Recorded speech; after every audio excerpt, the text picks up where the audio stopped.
Salut à tous, je suis ravi de vous retrouver aujourd'hui, mes très chers crash marketeurs. Donc je vous ai dit que je vous avais d'autres surprises. Aujourd'hui, on a le plaisir de recevoir monsieur Monchot depuis la Suisse et je vais, C'est gentil. lui céder la parole afin qu'il se présente. Monsieur Monchot, je vous remercie d'avoir accepté mon invitation. Mes C'est à vous. auditeurs également vous remercient et je vais vous céder la parole. Dites-nous un petit peu qui vous êtes, votre expérience, votre fonction, puis alors, j'aurai d'autres questions qui vont venir, mais on va commencer par là. OK, alors, bah, voilà, donc, je m'appelle Charles-Henri Monchot, je suis, suisse et français, j'ai les 2 passeports et donc je suis basé à Genève, avec, comme fonction, directeur d'investissement à la banque Sise, donc qui est une banque privée suisse qui a été créée il y a un peu plus de 25 ans, donc c'est une jeune banque privée. On gère, en termes d'actifs sous gestion pour nos clients à peu près 27 milliards de francs suisses, d'avoirs, dont environ 17 milliards qui sont en banque, privée. Et donc mon rôle, c'est d'encadrer les équipes de gestion et de conseil en investissement pour nos clients privés, d'animer notre processus, d'allocation d'actifs, d'identifier les thèmes d'investissement et puis également donc de communiquer nos vues, que ce soit à nos clients internes, mais aussi à l'extérieur. Parce que voilà, c'est très important aujourd'hui d'être visible aussi bien dans les médias traditionnels que dans les social media et puis, également pouvoir discuter avec des gens comme vous et vos auditeurs. Voilà. D'accord. Hem, alors aujourd'hui, il y a pas mal d'agitation sur les marchés, notamment depuis ces 2 jours, hein, depuis mercredi, jeudi et les annonces de Powell. Quel est quel est votre avis sur la situation? Parce que finalement, on voit bien que les indices sont en train de chuter. Il n'a que finalement, la on prend je le sentiment qui est, c'est que clairement, c'est qu'on ne prend pas, comme étant une bonne nouvelle, le fait que Powell n'ait pas relevé les taux davantage. Ouais, alors voilà, il y a plusieurs pistes de lecture par rapport à tout ça. Il faut quand même regarder le contexte, on va dire plus long terme et général, hein. C'est un marché haussier maintenant depuis 2009, avec une accélération en fait qui a eu lieu, avec la crise du Covid parce que tout d'un coup, tous les feux étaient au vert. On avait, beaucoup de supports en termes de politique fiscale et ceux des 2 côtés de l'Atlantique. Il y avait une politique monétaire qui était ultra expansive. Et puis une croissance qui repartait et donc voilà, ça donnait un sentiment de marché qui était, très favorable, des bénéfices, des croissances des taux de croissance des bénéfices, à la hausse de manière significative et puis des multiples d'évaluation qui n'arrêtaient pas de gonfler parce que comme l'argent était rémunéré à zéro voire en taux négatif, ben voilà, les investisseurs prenaient des risques, quitte à pousser en fait les évaluations à des niveaux très élevés. Et donc cette année, en fait, on a un changement de paradigme. Alors on le savait, il y avait certaines choses qu'on savait, puis il y en a d'autres qui sont un peu plus surprenantes et inattendues et voire tragiques. On savait que cette année, la croissance allait ralentir et qu'on allait avoir un resserrement de politique monétaire. Ça a été, alors dans un premier temps, ce resserrement, il devait pas être très, il devait pas être très important et puis il est devenu de plus en plus important et on sait évidemment les raisons, on va en parler. Et donc on sait cette année que les banques centrales ne sont plus nos amis, hein. On disait, «Friend is your friend, the Fed is your friend» et on sait que maintenant c'est plus le cas. Voilà, on n'a pas de support en fait des politiques monétaires. Alors tant que la croissance des bénéfices, est orientée de manière, positive, ce qui est le cas. Tant qu'on a des perspectives en fait que l'inflation en fait, revienne à un niveau on va dire, correct, ben voilà, c'est OK pour les marchés. Mais on sait depuis, maintenant plusieurs semaines que la situation est très complexe et je vais revenir peut-être là-dessus, hein. Le point de départ, c'est un taux d'inflation en fait qui est maintenant, bien au-dessus de ce que la plupart d'entre nous, y compris d'ailleurs les banquiers centraux, anticipaient.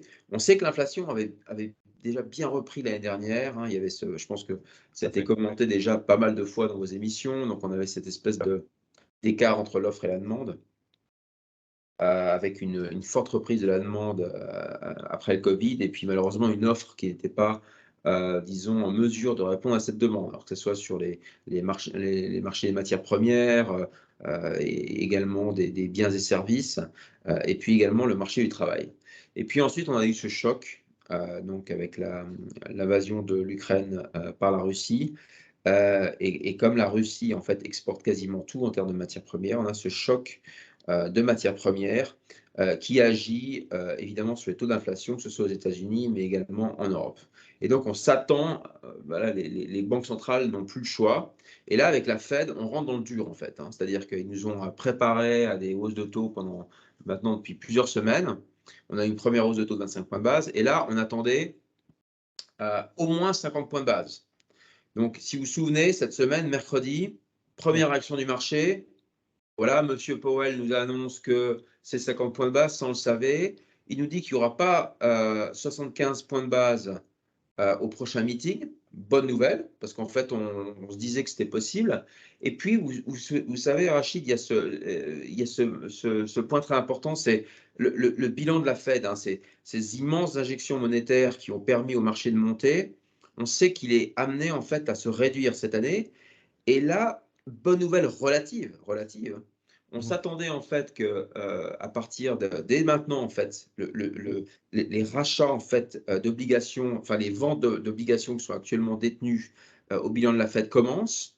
Et là également une bonne nouvelle relative, c'est que monsieur Powell nous dit: «En fait, ça va commencer en juin et ce sera moitié moins que ce que le marché en fait pense». Le marché s'attendait à 95 milliards de dollars de vente d'obligations à partir, donc dès maintenant et en fait, ça sera que 47,5 milliards à partir du mois de juin. Donc si vous vous souvenez de la réaction initiale, une des plus belles séances en fait pour les marchés américains, depuis 2020, un Nasdaq, en hausse de 5, Ouais, S&P 500 3,5, voilà, ça c'était mercredi. c'est ça. Et puis jeudi, Ah, ça a été plus on drôle. alors voilà, voilà, c'est des chiffres macroéconomiques Ouais. américains sont publiés et on s'aperçoit en fait, que les coûts du marché du travail, atteignent des niveaux, qui sont bien trop élevés. Mmh. Et là, on se dit en fait, on s'est encore fait balader, ou alors la Fed n'a pas encore compris en fait l'amplitude en fait de l'inflation. Parce que juste, une petite parenthèse, hein, on sait qu'en Europe, certes, on a une hausse des coûts du travail, mais on sait que l'inflation, elle est très importante parce que c'est surtout les prix des matières premières, de l'énergie, hein, qui sont beaucoup trop élevés, à cause notamment des importations en fait, de gaz naturel en Russie et puis de la hausse du dollar. Mais aux États-Unis, c'est vraiment le marché du travail et puis le marché de l'immobilier qui agit sur l'inflation. Et donc on reçoit des chiffres en fait qui nous disent: «Bah non, en fait, on continue en fait d'aller vers du pire». Et donc là, le marché en fait fait un volte-face, c'est-à-dire, après une très belle séance mercredi, Ouais. on se prend en fait la porte de saloon le jeudi avec une très forte baisse sur les indices. Voilà, et puis surtout donc des taux obligataires qui atteignent des plus hauts dans ce cycle.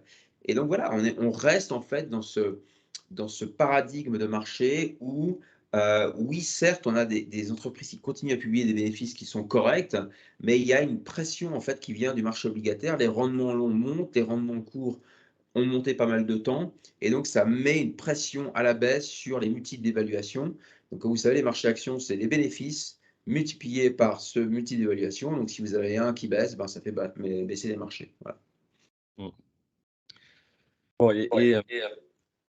hem, finalement, qu'est-ce que pensez-vous sur le moyen et long terme? Parce que, de comment les choses vont évoluer. Parce que finalement, je le dis assez souvent dans mes vidéos, on est dans un environnement, multibulle et à un moment donné, j'ai bien peur que ça ne craque et la question c'est, quand est-ce que ça va craquer? Comment est-ce que les choses enfin, qu'est-ce qui va être le catalyseur qui fait que les marchés vont crasher? Enfin, si tant est que vous repreniez mon point de vue sur un crash des marchés qui va arriver, qui sera, épique, qui sera bien plus important, je pense, que celui de 1929. Alors ça, c'est Rachid, ça c'est un risque que vous pointez. Moi, je vais vous donner un peu notre scénario principal, mais je vais quand même revenir en fait sur le risque que vous mentionnez. Alors admettons là, pour prendre l'image, en fait, puisque vous parlez de crash, on va prendre l'image de l'avion. Là, on est dans la phase d'atterrissage et on sait qu'on est sur du gros temps, quoi. On est Ouais. vraiment sur du gros temps et puis on n'a pas toutes les manettes qui marchent.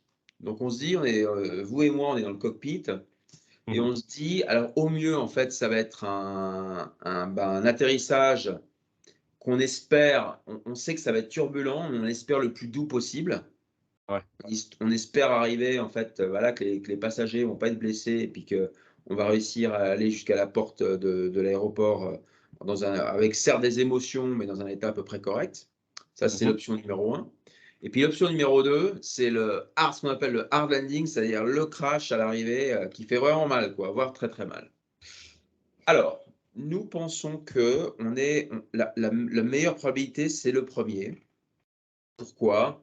Parce que là, en fait, on a parlé de beaucoup de choses qui vont pas. Il faut quand même pas oublier que, enfin, si puisqu'on parle des États-Unis, on parle beaucoup des États-Unis. Les États-Unis, là, il y a quand même le boom, en fait, dans pas mal de segments. J'ai parlé de la croissance des bénéfices. Après, une année qui était, très bonne l'année dernière, cette année, c'est pas que les bénéfices s'écroulent, ils devraient augmenter d'à peu près 10. C'est pas non plus la fin du monde, c'est déjà pas mal d'avoir une croissance des bénéfices de 10. Ça, c'est le point numéro 1. Mmh. Le point numéro 2, les consommateurs américains sont dans une, alors certes, ils ont la confiance qui est un peu malmenée, par l'inflation, mais sinon, il y a du boulot partout. En fait, ils sont en train de se dire: «Tiens, est-ce que je déménage de la côte ouest pour aller au Texas, pour aller à Miami, parce qu'on me fait une offre qui est, 10 15 plus haut».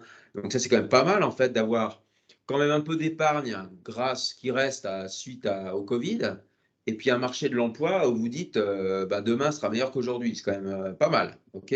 Les entreprises, on n'est pas du tout dans une situation comme on a vécu dans le passé avec des entreprises qui ont des bilans qui ont été détériorés, qui n'ont pas d'accès au cash, qui ont des dettes pas possibles. Les entreprises américaines, elles ont plutôt une santé qui est correcte. Voilà, donc ça, c'est quelques éléments qui sont quand même plutôt porteurs. Et donc, même s'il y a cette hausse des taux qui arrive, Mmh.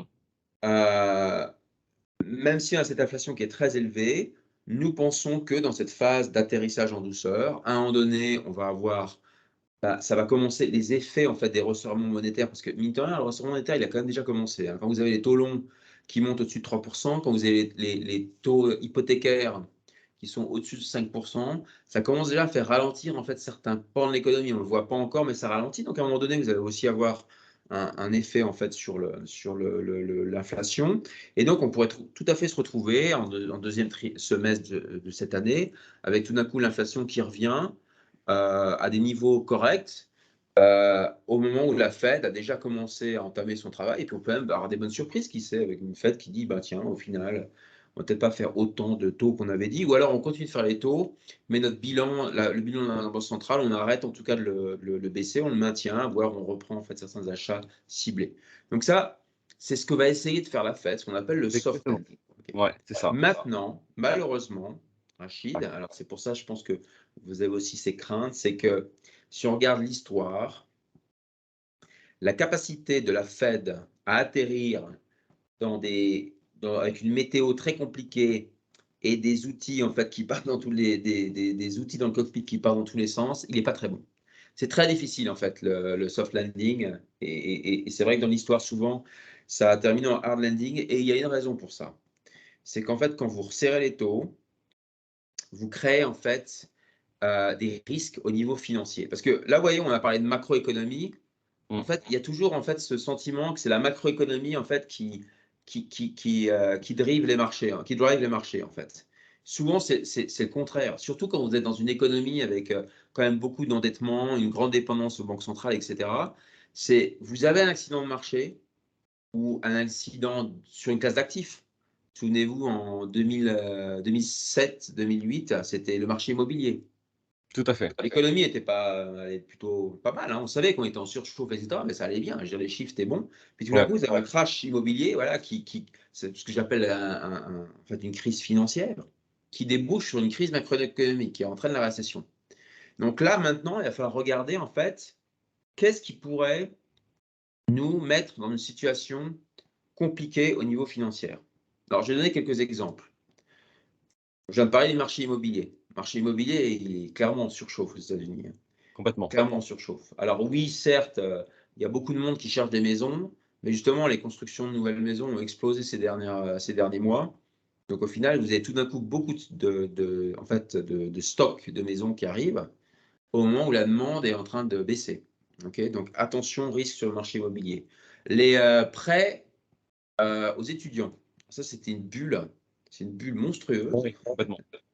Et alors, il faut juste espérer qu'ils vont trouver du boulot, pour pouvoir, en fait, Comment ça remonte? rembourser voilà. Donc il y a plusieurs bulles et puis alors surtout, moi ce qui m'inquiète et ce que je regarde de très près avec nos équipes, c'est ce qui se passe sur le dollar. Parce qu'en fait, c'est souvent en fait le risque, hein, de ce type de dislocation. C'est que vous avez l'économie américaine qui est effectivement, comme je l'ai mentionné avant, est en très bonne santé, qui resserre sa politique monétaire, mais ce n'est pas le cas partout. Alors, vous avez l'exemple du Japon. Le Japon a décidé de ne pas resserrer sa politique monétaire. Ouais, Donc, vous avez l'yen qui s'écroule, presque complètement. 15% de baisse. Ok. Alors, le fait que le yen baisse très fortement, ça met ce qu'on appelle un risque de dévaluation compétitive dans le reste de l'Asie. Vous avez la monnaie chinoise qui est sous pression. Vous avez l'euro qui est en train de se diriger vers la parité, hein, contre le dollar, parce qu'on sait que certes l'économie américaine elle n'est pas en trop mauvais état, mais l'Europe souffre beaucoup en fait de la situation énergétique. Et le Ok. dollar reste la Alors devise. voilà, exactement. Et quand vous avez en fait toutes ces devises qui s'affaiblissent contre le dollar, Ouais. bah, vous avez aussi les pays émergents. Donc, et pensez alors là, vous voyez, on arrive sur du non économique. Les pays émergents, il y a quand même des drames là, qui sont en train de se mettre en place. C'est que bah, ils ont des monnaies qui s'affaiblissent contre le dollar. Certains doivent pas mal importer en fait non seulement de matières premières énergétiques, mais aussi alimentaires, Ouais, complètement.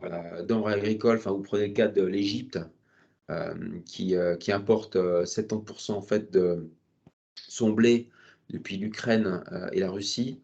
Enfin, là, on vient c'est du non financier, C'est du c'est marché. du réel, quoi. Ouais. Mmh. Et donc, ces pays émergents, en fait, potentiellement, ils font face à des crises à cause de ce renchérissement du dollar. Et même sur l'Europe, hein, parce que l'Europe, en fait, on se dit oui, pour l'instant, on a la Banque centrale européenne qui continue d'imprimer, etc., etc. Mais attention, parce que quand vous avez une devise qui commence à s'affaiblir de manière un peu trop importante, vous pouvez perdre, en fait, la confiance de vos créanciers, de ceux qui achètent en fait des obligations. On a vu récemment, par exemple, l'écart de rendement entre les obligations italiennes et les obligations allemandes s'est écarté. Ce qui est toujours en fait on regarde toujours BTP versus Bund, hein, c'est toujours un espèce de proxy en fait de stress sur la dette européenne. Donc attention que, vous voyez en fait ce qu'il y a, c'est que c'est comme en fait quand on est en super santé, puis tout d'un coup il y a un organe qui marche moins bien, puis ça peut créer en fait des stress en fait sur d'autres parties du corps. Là, c'est un peu la même chose, c'est que vous avez cette dislocation en fait qui arrive avec les banques centrales et les différences de croissance et de politique monétaire entre les différents pays. Ça crée en fait des différents types de risques financiers. Et après, bah, c'est l'engrenage, c'est-à-dire que quand vous avez une crise, je sais pas, ça peut être en Europe ou dans les pays émergents, même si les États-Unis voilà, on sont très tournés sur leur propre économie, Mmh. bah, ça crée des risques ensuite de stress financier avec des écarts de rendement, etc. Enfin, vous connaissez la musique, quoi, hein, Bien sûr. malheureusement, c'est De du déjà contamination. vu. Ouais. Ouais, complètement. Hem, à vrai dire, on se dirige vers la parité, mais est-ce que vous ne pensez pas qu'il y a des chances qu'il aille même en dessous? Parce que le conflit russo-ukrainien est parti pour durer et plus il dure malheureusement, plus ça va affecter l'euro. Hem, je repense à Bruno Le Maire d'ailleurs tout à l'heure qui a un petit peu plus tôt dans la journée, qui a expliqué qu'on allait vers le pire. Oui, alors, j'ai vu cette phrase. Alors le pire, comme dit l'adage, le pire n'est jamais sûr et le pire, il est quand même lié, en fait, à ce qui va être décidé au niveau politique. Parce que, à un moment donné, la politique, le géopolitique, vient se mêler à la macroéconomie. Il y a plusieurs scénarios. Enfin, vous vous souvenez, pour parler de Bruno Le Maire, c'était celui qui avait dit fin février: «On va mettre la Russie à genoux». Et comme Oui, vous savez, il y a des développements assez surprenants, en fait, hein, qui arrivent. C'est que vous avez le rouble qui est au plus haut contre l'euro depuis le début 2020, même par rapport au dollar. Tous les jours, vous avez 1 milliard de dollars qui rentrent dans les caisses, de l'État russe grâce aux exportations de gaz naturel, notamment vers l'Europe, enfin principalement vers l'Europe. Et donc en fait, malgré les sanctions, malgré de nombreuses vagues de sanctions, certes, l'économie russe va quand même connaître une grosse récession de cette année. On parle entre -5 et -10% de baisse du PIB. Mais les caisses, en fait, se remplissent. l'excédent de la balance commerciale russe n'arrête pas de gonfler, ce qui permet, aux Russes de financer le conflit, ce qui n'était pas du tout en fait l'objectif des sanctions. Le but c'était en fait soiffer, d'étrangler en fait l'économie russe pour qu'elle puisse plus payer le conflit. Donc elle continue de financer le conflit. Pire, par rapport au scénario en fait voulu par les sanctions, c'est que grâce à ce magot financier, Poutine est même en mesure potentiellement de donner des aides fiscales, vous voyez, au peuple, c'est-à-dire l'histoire du retournement du peuple ou bien de la fin en fait de cette voilà, union certes fragile entre le peuple russe et Vladimir Poutine pouvait être mise à risque en fait par cette récession. Mais s'il commence en fait à tirer des chèques et puis d'aider la population, les sanctions en fait voilà, ne servent pas à grand-chose. Donc du coup, par rapport au pire, qu'est-ce qui pourrait arriver? Ben, ça pourrait être, effectivement tout d'un coup les gouvernements européens qui veulent montrer en fait qu'ils sont fermes et qui disent, ben, par exemple, on va arrêter en fait les importations d'énergie, de pétrole. Alors on a parlé d'arrêt progressif, mais avec potentiellement en fait des exceptions, parce qu'évidemment il y a certains qui disent: «Ben, nous je suis désolé, on n'est pas prêts pour ça». Exactement. Mais évidemment, bah, cette semaine on l'a vu, le pétrole monte, les cours du baril montent. Ouais. Donc et puis là, il y a toujours double effet qui se coule parce que du coup, le prix du baril monte. On sait que quand le prix de l'énergie monte, ça affecte en fait la croissance européenne et donc ça appuie sur l'euro. Donc du coup, votre prix à la pompe à essence, il est impacté par les 2 effets, donc le prix la hausse du baril et la hausse du dollar contre euro. Voilà, donc d'où le cercle vicieux. Et puis après, évidemment, la grande question, c'est le gaz naturel. Parce que si tout d'un coup, les Européens, on ne sait jamais, je veux dire, la géopolitique, on n'a aucune emprise sur la géopolitique, on l'a subi en termes macroéconomiques et en termes de marché financier.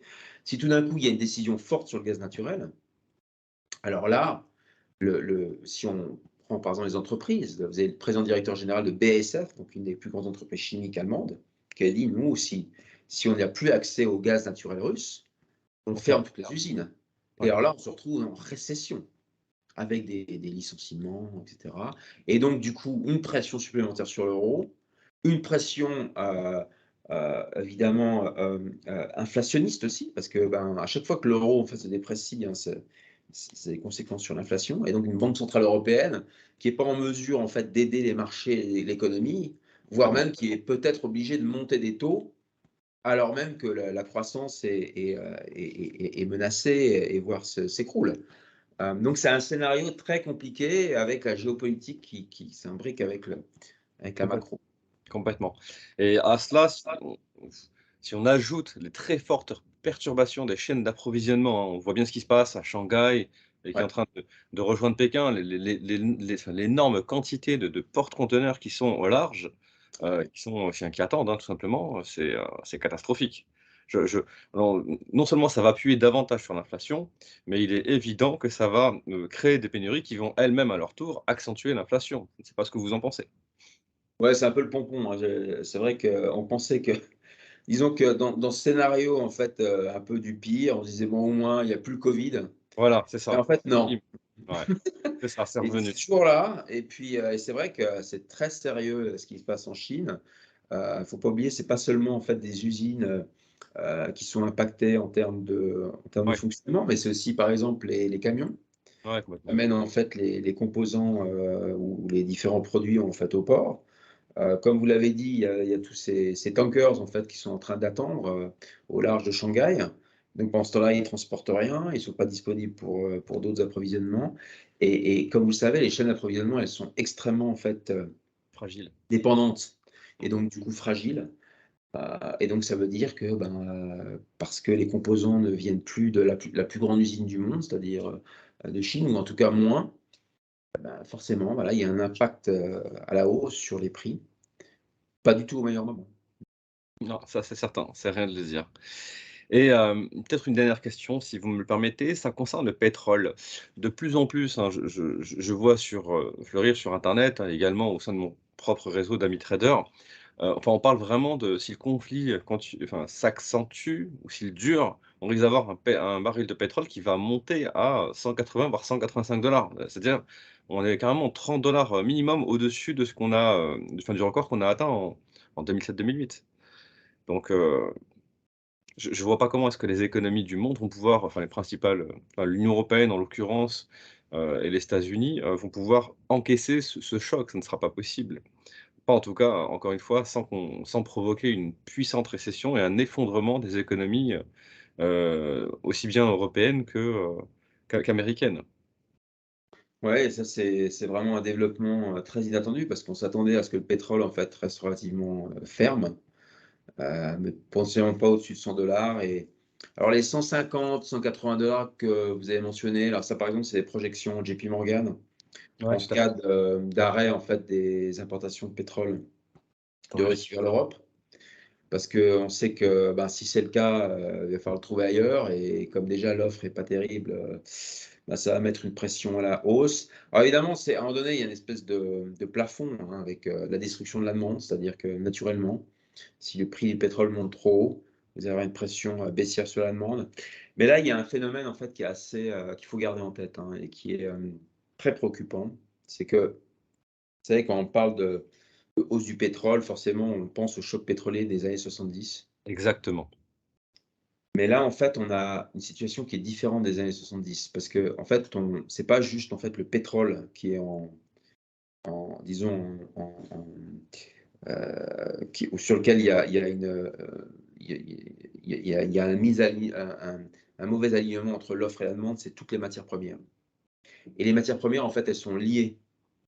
Donc, par exemple, quand vous avez besoin de, si vous voulez faire du biocarburant, on est pour du biocarburant. Ça veut dire que vous allez toucher en fait à d'autres matières premières qui sont déjà elles-mêmes en sous-offre. Donc vous allez potentiellement impacter le gaz naturel, mais vous allez aussi impacter, ce qu'on appelle les soft commodities, hein, donc tout ce qui est, denrées agricoles. Tout à Donc fait. en fait, pour compenser en fait le manque d'une matière première, vous augmentez la demande sur une autre matière première. Parce que c'est ça le problème de la Russie, c'est qu'en fait, ils exportent tout. Ouais, complètement. Ils exportent tout, donc et comme il y a eu des années de non-investissement sur les matières premières, alors on était déjà dans une situation en fait de, ce qu'on appelle imbalance, hein, entre l'offre et la demande, mais là évidemment tout est péjoré, tout est péjoré et par exemple sur les denrées agricoles, un peu ça, il y a un manque de chance, c'est qu'il y a eu une météo qui n'a pas été favorable et puis on veut ça avec le dans les par exemple on a plus de fertilisants, hein, enfin beaucoup moins de fertilisants que ce qu'on avait avant du coup du fait notamment de la Russie.